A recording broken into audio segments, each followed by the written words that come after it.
Hello বন্ধুরা, সময়ের পরিবর্তন যার ফলে পৃথিবীর প্রায় সমস্ত প্রাণীগুলোকেই দিনের পর দিন নানা রকম অভিজ্ঞতার মধ্য দিয়ে নতুন নতুন দক্ষতা অর্জন করতে হয়। কারণ জঙ্গলে বসবাসকারী প্রাণীদের ক্ষেত্রে সময়ের পরিবর্তনে নিজেদেরকে পরিবর্তন না করলে কেউ টিকে থাকতে পারে না।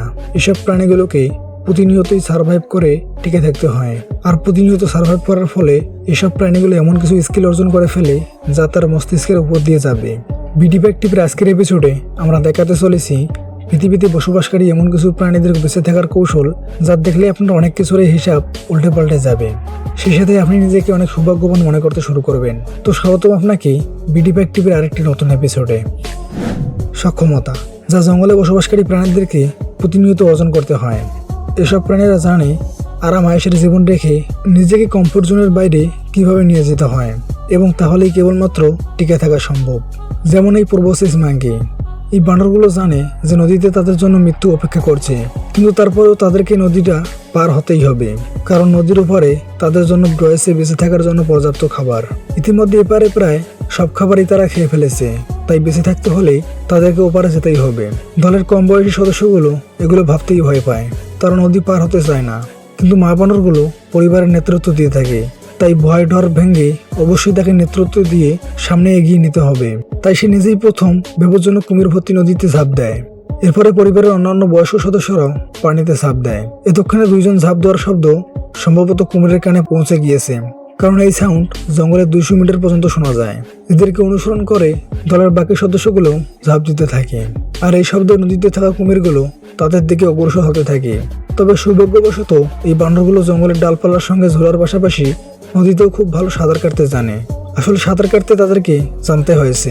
সময়ের পরিবর্তনের ফলে এসব বানরগুলো এতদিনে সাঁতারের পূর্ণ দক্ষতা অর্জন করে ফেলেছে, আর সেজন্য এসব বানরগুলো নদীতে খুব দ্রুত সাঁতার কাটতে পারে। এখনো পরিবারের বাকি সদস্যগুলোর নদী পার হওয়া বাকি আছে, যাদের মধ্যে বাচ্চাও রয়েছে। আসলে এরাই ছিল পরিবারের শেষ সদস্য, যারা সবার শেষে নদী পার হবে। মা তার বাচ্চাটিকে সজোরে জড়িয়ে ধরে। মা খুব ভালো করেই জানে জাম্প করার সাথে সাথেই হয়তো তারা পৃথিবীকে বিদায়ও জানাতে পারে, আর এপারে থাকলে তাদেরকে খাবারের অভাবে মারা যেতে হবে। আর তাই কোনো উপায় না থাকার কারণেই এইভাবে কুমির ভর্তি নদীতে জাম্প করতে হয়। মা এবং বাচ্চা এখনো সুরক্ষিত আছে, যা খুবই ভালো একটি খবর, কারণ এমনটা সচরাচর ঘটে না। একের পর এক এইভাবেই বানরগুলো নদীর এক পাশ থেকে অন্য পাশে চিরদিনের জন্য পাড়ি জমায়। এতক্ষণে কুমিরের দলগুলো ছুটে এসেছে, কিন্তু তাতে কি, এতক্ষণে সমস্ত বানরের দল নিরাপদে আশ্রয়ে পৌঁছে গিয়েছে। বন্ধুরা, এই ভিডিওটি দেখলেই বুঝতে পারা যায় যে ছোট একটি নদী পার হতে এসব বানরদেরকে কিভাবে জীবনযুদ্ধে নামতে হয়।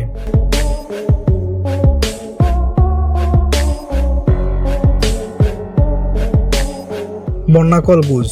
এই প্রজাতির পাখির বাচ্চাগুলো এতটাই সাহসী যে সেটা আপনি কল্পনাও করতে পারবেন না, কারণ এই পাখিগুলো এমন কিছু করে যা পৃথিবীর অন্য কোনো পাখির ক্ষেত্রে দেখা যায় না। আসলে মা পাখিগুলো ডিম পাড়ার জন্য পাহাড়া চূড়ায় যায়, যাতে করে শিকারী প্রাণীগুলো তার ডিমের কোনো ক্ষতি না করে। কিন্তু কিছুদিন পরেই ডিম ফুটে বাচ্চাগুলো বাইরে বেরিয়ে আসে। কিন্তু মা পাখিগুলো তো উড়তে ঠিকই জানে, তবে বাচ্চাগুলো জানে না। তাই বাধ্যতামূলকভাবে বাচ্চাগুলোকে একটি সাহসী পদক্ষেপ নিতে হয়, আর এতে করেই খুব কম সংখ্যক বাচ্চাই প্রাণে রক্ষা পায়। মা প্রথমে উঁচু পাহাড় থেকে এভাবেই ঝাঁপ দেয়। মা পাখিটি ঠিকই নিচে নামতে পারে, তবে বাচ্চা পাখিগুলো নিচে নামতে না চাইলেও তাদের নিচে নামতেই হবে। তাই তারা মাকে অনুসরণ করে নিচে সোজা লাফ দেয়, আর ফলাফল বেশিরভাগ সময়ই খুব ভয়ঙ্কর হয়। খুবই অল্প সংখ্যক বাচ্চা প্রাণে রক্ষা পায়। বাকিগুলো পাথরে আঘাতে মারা যায়, কারণ বাচ্চাগুলো তো আর উঠতে জানে না। তবে এই পাখিগুলোর শরীর খুবই সরফ হওয়ার কারণে অনেক সময় পাথরের আঘাত থেকে রক্ষা পেয়ে যায়। তাই গড়িয়ে গড়িয়ে পড়ার সময়ও পাখির বাচ্চাগুলো সুস্থ থাকে। জানলে অবাক হবেন, এই পাখিগুলোর জীবনের ঝুঁকি এখানেই শেষ হয়নি। তাদের জন্য মৃত্যু এখনো উৎপেতে আছে, কারণ এই পাখিগুলো শত শত ফুট উঁচু থেকে নিচে নেমে আসলেও তাদের জন্য নিচে অপেক্ষা করেছে হিংস্র প্রাণী, যারা সুযোগ পেলেই এসব পাখির বাচ্চাগুলোকে খেয়ে ফেলবে। পোলার বিয়ার, শিয়াল সহ আরো বেশ কিছু প্রাণী পাখিগুলোকে খাওয়ার জন্য নিচে অপেক্ষা করতে থাকে। তবে এত কিছুর পরেও এসব পাখি টিকে থাকে, যার কারণে আমরা এদেরকে এখনো দেখতে পারছি। আপনিও প্রাণী এবং এই পাখিগুলোও প্রাণী। একবার কম্পেয়ার করে দেখুন যে সৃষ্টিকর্তা আপনাকে কতটা সুখে রেখেছে।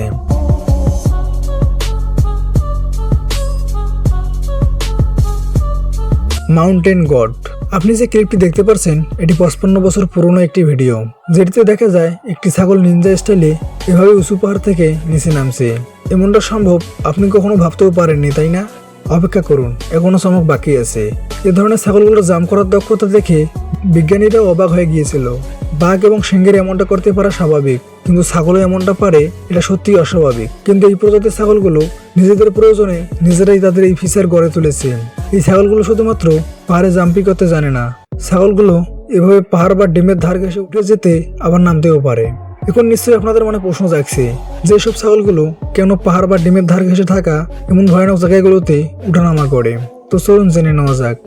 আমরা সবাই জানি যে এইসব প্রাণীগুলো সার্ভাইভ করার জন্য যে কোনো কিছুই করতে পারে, সম্ভব না হলে দিনের পর দিন চেষ্টা করতে থাকে ক্ষমতা অর্জন করার জন্য। আসলে এই প্রাণীরাও তেমনটাই করেছে। পাহাড়ি অঞ্চলে বসবাসকারী এই প্রাণীগুলোর জন্য মিনারেল খুবই গুরুত্বপূর্ণ একটি খাদ্য উপাদান, যা এদের প্রতিদিনের খাবারে অনুপস্থিত থাকে। কারণ গৃহপালিত ছাগলগুলোকে মানুষ তাদের মিনারেলের চাহিদা পূরণ করে, কিন্তু এই ছাগলগুলোকে মিনারেলের চাহিদা নিজে থেকেই পূরণ করতে হয়। আর তাই এদেরকে পাহাড়ের ধার ঘেঁষে উঠতে হয়, যাতে করে পাহাড়ে থাকা মিনারেল তারা সেটে সেটে খেতে পারে। আসলে এই মিনারেল এসব ছাগলের জন্য খুবই প্রয়োজনীয়। এমন উঁচু জায়গায় উঠতে এসব ছাগলদের নিজেদের পায়ের খুরের ওপর খুব ভরসা রাখতে হয়। এসব ছাগলের খুর খুবই মজবুত এবং দুই ভাগে বিভক্ত করা, যার ফলে এরা পাহাড়ে ওঠার সময় অনেক সুবিধা পেয়ে থাকে।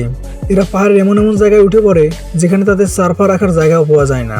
বায়োলজিস্টরা মনে করে থাকে এই প্রজাতির ছাগলগুলো খুবই লাজুক, তারা চায় না তাদের সাথে অন্য কেউ থাকুক। তাই এই প্রজাতির ছাগলগুলো এমন পথে পাড়ি জমায় যেখানে কেউ আসতে পারে না। আসলে এটাও তাদের পাহাড়ে ওঠার অন্যতম একটি কারণ। বলা চলে এই প্রজাতির ছাগলগুলো জেনে বুঝে নিজেদের জীবন মৃত্যুর ঝুঁকিতে ফেলে। অবশ্য মৃত্যুর ঝুঁকি না নিয়ে তাদের আর কোনো উপায় নেই। বছরের পর বছর ধরে এই প্রজাতির ছাগলগুলো এমনটাই করে আসছে এবং শিকারী প্রাণীদের কাছ থেকেও তাদের এই স্কিল তাদেরকে রক্ষা করে থাকে।